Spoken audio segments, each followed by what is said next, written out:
హృదయ శుద్ధి గలవారు ధన్యులు, వారు దేవుని చూచెదరు అని వాక్యం మనకు సెలవిస్తుంది. ఇంతకు హృదయమునకు కలిగినటువంటి ఘోరమైన వ్యాధి ఏమిటి అని ఆలోచన చేసినట్లయితే, మేలైనది చేయవలెను అనేటువంటి కోరిక కలుగుచున్నను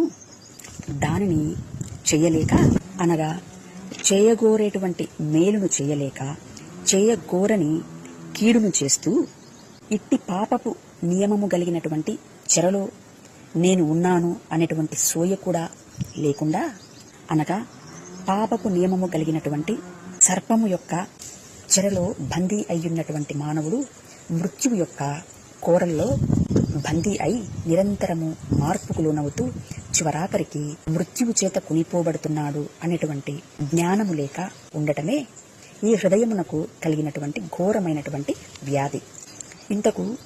ఈ ఘోరమైనటువంటి వ్యాధి నుండి ఏ విధముగా మానవుడు శుద్ధి కాగలడు అని ఆలోచన చేసినట్లయితే, మానవుడు చేసినటువంటి అపరాధములు, అతిక్రమములు, పాపములు దేవుడే మనకు తెలియచెప్పినప్పుడు, అనగా ఆకాశములు భూమి ఎవడి యందు సృజింపబడి ఉన్నవో ఆయనే మన అతిక్రమములకు ప్రతిదండన విధించి మన దోషములను మనకు బయలుపరచి మనలను ఒప్పింప చేయటము ద్వారా మన పాపమునకు ప్రాయశ్చిత్తమవ్వడం వలన అట్టి క్షణమున, అనగా మన అతిక్రమములకు పరిహారము చెల్లించినప్పుడు, మన పాపమునకు ప్రాయశ్చిత్తము దొరికినటువంటి రోజున, అనగా మన పాపముల చేత మనము చచ్చిన వారమై ఉన్నప్పుడు, ఇట్టి సంపూర్ణ శరణాగతిలో మన ప్రాణము మన హృదయములోనే ఉన్నటువంటి సర్వశక్తుని నీడన విశ్రమించినప్పుడు, ఒంటరైనటువంటి మనస్సుకు మహోన్నతుని ప్రాణము ఆశ్రయమగుటకు గాఢాంధకారములో నివాసమున్నటువంటి దేవుడే క్రీస్తుతో కూడా మనమల్ని బ్రతికించుటకు